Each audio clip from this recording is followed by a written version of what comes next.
ملتان میں مرزا صاحب کی نئی نوکری لگی تھی۔ وہ ایک ہوٹل میں ٹھہرے ہوئے تھے، لیکن کسی مکان کی تلاش میں تھے۔ ان کے ایک جاننے والے چودھری صاحب تھے، جن کے آباء و اجداد کی ایک پرانی حویلی تھی۔ وہ آبادی سے کچھ دور ایک ویران سے علاقے میں تھی۔ چودھری صاحب حویلی کرائے پر دیتے تھے، لیکن آج کل وہ خالی پڑی ہوئی تھی۔ مرزا صاحب کی خواہش تھی کہ وہ چودھری صاحب سے حویلی کرائے پر حاصل کر لیں۔ اس سلسلے میں وہ چودھری صاحب سے ملے اور ان سے حویلی کے بارے میں بات کی۔ چودھری صاحب راضی تو ہو گئے، مگر ان کی ایک شرط تھی کہ وہ حویلی کے 6 مہینے کا کرایہ پہلے لے لیں گے۔ اصل میں ان کی حویلی کے بارے میں مشہور تھا کہ اس میں جن بھوت رہتے ہیں۔ جو بھی کرایہ دار وہاں آیا، چند دن سے زیادہ نہیں ٹھہر سکا۔ مرزا صاحب ایسی باتوں پر یقین نہیں رکھتے تھے، اس لیے انہوں نے 6 مہینے کا کرایہ فوراً پیشگی دے دیا اور حویلی میں منتقل ہو گئے۔ مرزا صاحب نے حویلی میں سونے کے لیے جو حصہ چنا تھا، اس کے سامنے لان تھا۔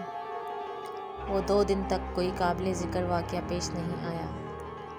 تیسرے دن مرزا صاحب آفس سے واپسی پر ایک ہوٹل سے کھانا کھانے بعد جب حویلی آئے تو انہیں بہت نیند آ رہی تھی۔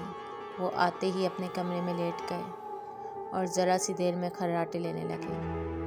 آدھی رات کو اچانک ہی مرزا صاحب کی آنکھ کھل گئی۔ انہیں ایسا محسوس ہو رہا تھا جیسے ہزاروں لوگ ڈھول بجا رہے ہوں اور بہت سے آتی چنگاڑ رہے ہوں۔ ڈر کے مارے مرزا صاحب کو سخت سردی میں پسینہ آنے لگا۔ آخر وہ ہمت کر کے اٹھے اور اپنے کمرے کی کھڑکی کھول کر لان میں جھانکنے لگے۔ لان کا منظر دیکھ کر ان کے ہوش اڑ گئے۔ سامنے ایک عورت سفید کپڑوں میں کھڑی دکھائی دے رہی تھی۔ مرزا صاحب بھوتوں پر یقین نہیں رکھتے تھے، مگر اس عورت کو دیکھ کر ان کے جسم سے گویا جان نکل گئی۔ کافی دیر تک وہ کھڑکی سے جھانک جھانک کر دیکھتے رہے۔ پھر انہوں نے ہمت کر کے سوچا کہ یہ سائنسی دور ہے، اب بھلا بھوتوں کا کیا کام۔ لہٰذا انہوں نے اس عورت سے بات کرنے کا فیصلہ کیا تاکہ اس کی حقیقت معلوم ہو سکے۔ وہ آیتیں پڑھتے اور کانپتے ہوئے لان میں پہنچے۔ وہ عورت اب تک وہیں کھڑی تھی۔ مرزا صاحب کو دیکھ کر بھی عورت اپنی جگہ سے نہ ہلی۔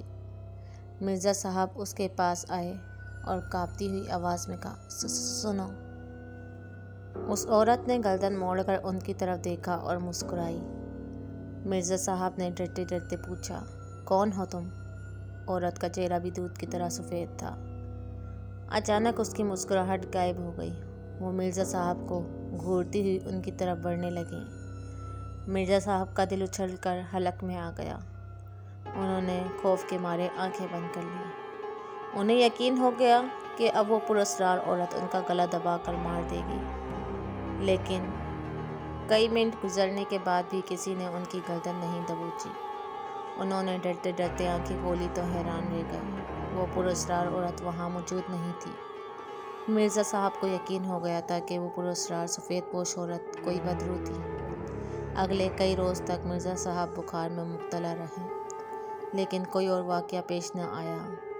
چھٹے روز آدھی رات کے وقت مرزا صاحب بے خبر سو رہے تھے کہ اچانک دروازے پر ہونے والی دستک نے انہیں جاگنے پر مجبور کر دیا۔ وہ اٹھ بیٹھے اور خوف زدہ نظروں سے دروازے کو دیکھنے لگے۔ آخر ان کے منہ سے پھنسی پھنسی آواز نکلی، کون؟ جواب میں انہیں کسی عورت کی ہنسی کی آواز سنائی دی۔ مرزا صاحب نے بدرو کا نعرہ لگایا اور گھگھیائے ہوئے ہڈی کے نیچے گھس گئے۔ عورت کی ہنسی کی آواز آتی رہی اور مرزا صاحب بیڈ کے نیچے کانپتے رہے۔ ان کا خوف اس قدر بڑھا کہ وہ بے ہوش ہو گئے، لیکن بے ہوش ہونے سے پہلے وہ فیصلہ کر چکے تھے کہ اب وہ حویلی چھوڑ دیں گے۔ اگلی صبح وہ بھاگم بھاگ چودھری صاحب کے گھر پہنچے اور ان سے کہا کہ ان کی حویلی خالی کر رہے ہیں۔ چودھری صاحب نے حیرت سے پوچھا، اتنی جلدی؟ ابھی تو آپ کو 1 مہینہ بھی نہیں ہوا۔ مرزا صاحب دونوں ہاتھ لہرا کر بولے، بس میں وہاں نہیں رہوں گا۔ آپ کی حویلی آسیب زدہ ہے، وہاں ایک خوفناک بدرو رہتی ہے۔